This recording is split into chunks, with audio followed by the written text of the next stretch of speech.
ಓಂ ಶ್ರೀ ಗುರುಭ್ಯೋ ನಮಃ. ಹರಿ ಓಂ. ಒಬ್ಬ ಶಿಷ್ಯ ಒಂದು ಪ್ರಶ್ನೆ ಕೇಳಿದ್ದ. ಅಮ್ಮ, ನಾನೇಕೋ ಸಾಧನೆಯಲ್ಲಿ ಮುಂದುವರಿಯುತ್ತಿರುವಂತೆ ಅನ್ನಿಸುವುದಿಲ್ಲ. ಅದಕ್ಕೆ ಉತ್ತರವಾಗಿ ಶ್ರೀಮಾತೆಯವರು ಹೇಳುತ್ತಾರೆ, ನೀನು ಕಲ್ಕತ್ತಾದಲ್ಲಿ ಮಲಗಿ ನಿದ್ರಿಸುತ್ತಿದ್ದೀಯಾ ಎಂದು ಇಟ್ಟುಕೋ. ಯಾರೋ ನಿನ್ನನ್ನು ಹಾಗೆಯೇ ಮಂಚದ ಸಮೇತ ಕಾಶಿಗೆ ಸಾಗಿಸಿ ಬಿಡುತ್ತಾರೆ.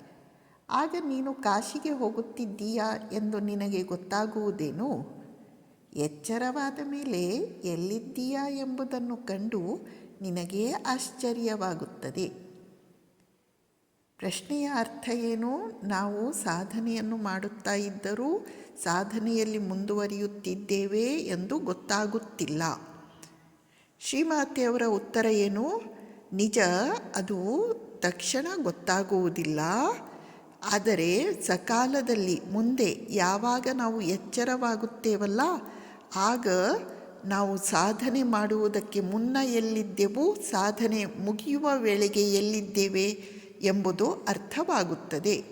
ಉದಾಹರಣೆಗೆ, ನಾವು ಮಲಗಿ ನಿದ್ರಿಸುತ್ತಿರುವಾಗ ಒಬ್ಬರು ನಮ್ಮ ಮಂಚವನ್ನು ಇಲ್ಲಿಂದ ಎತ್ತಿಕೊಂಡು ಹೋಗಿ ಇನ್ನೊಂದು ಕಡೆ ಇಟ್ಟರೂ ಕೂಡ ನಮಗೆ ಏನೂ ಅರ್ಥವಾಗುವುದಿಲ್ಲ. ಹಾಗೆಯೇ ಈ ವಿಚಾರ ಕೂಡ. ಶಿಷ್ಯ ಮತ್ತೆ ಪ್ರಶ್ನೆ ಕೇಳುತ್ತಾನೆ, ಅಮ್ಮ, ನಾವು ಸಾಧನೆ ಮಾಡಲೇಬೇಕು ಎನ್ನುವ ಹಾಗಿದ್ದರೆ ಭಗವಂತನ ಕೃಪೆ ಯಾಕೆ ಬೇಕು? ಎಲ್ಲವೂ ಸಾಧನೆಯಿಂದಲೇ ಆಗುವ ಹಾಗಿದ್ದರೆ ಕೃಪೆಯ ಅವಶ್ಯಕತೆ ಏನಿದೆ?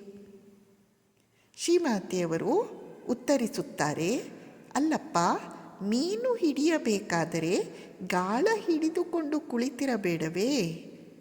ನಿದ್ರೆ ಮಾಡುತ್ತಿರುವ ಸಿಂಹದ ಬಾಯಿಗೆ ಜಿಂಕೆ ತಾನಾಗಿಯೇ ಬಂದು ಬೀಳುವುದೇನು?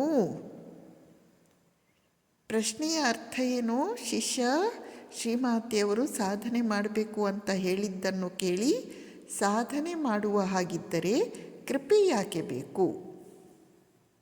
ಎಲ್ಲವನ್ನೂ ನಾವು ಸಾಧನೆಯಿಂದಲೇ ಪಡೆದುಕೊಳ್ಳುವಾಗ ಕೃಪೆಯ ಅವಶ್ಯಕತೆ ಏನಿದೆ ಎಂದು ಶಿಷ್ಯ ಪ್ರಶ್ನೆ ಕೇಳಿದ್ದ. ಶ್ರೀಮಾತೆಯವರು ಹೇಳ್ತಾ ಇದ್ದಾರೆ, ಮೀನು ಹಿಡಿಯಬೇಕಾದ್ರೆ ಮೀನು ಬಂದು ಗಾಳದಲ್ಲಿ ಬೀಳುತ್ತೋ ಇಲ್ಲ ಅನ್ನುವುದು ನಾವು ಗಾಳ ಹಿಡಿದುಕೊಂಡು ಕುಳಿತಿದ್ದನ್ನು ಅವಲಂಬಿಸಿಲ್ಲ. ಆದರೆ ಮೀನು ಬಂದು ಬೀಳಬೇಕಾದರೆ ಗಾಳ ಹಿಡಿದುಕೊಂಡು ಕುಳಿತುಕೊಳ್ಳಲೇಬೇಕಲ್ಲವೇ? ಹಾಗೆಯೇ ಭಗವಂತನ ಕೃಪೆಗಾಗಿ ಕಾಯುತ್ತಿರಬೇಕು, ಪ್ರಯತ್ನ ಮುಂದುವರಿಸುತ್ತಿರಬೇಕು. ಭಗವಂತನ ಕೃಪೆಗಾಗಿ ಕಾಯುತ್ತಿರಬೇಕು, ಪ್ರಯತ್ನ ಮುಂದುವರಿಸುತ್ತಿರಬೇಕು. ಎಷ್ಟು ಉತ್ತಮ ಉದಾಹರಣೆ. ನಮಸ್ಕಾರ.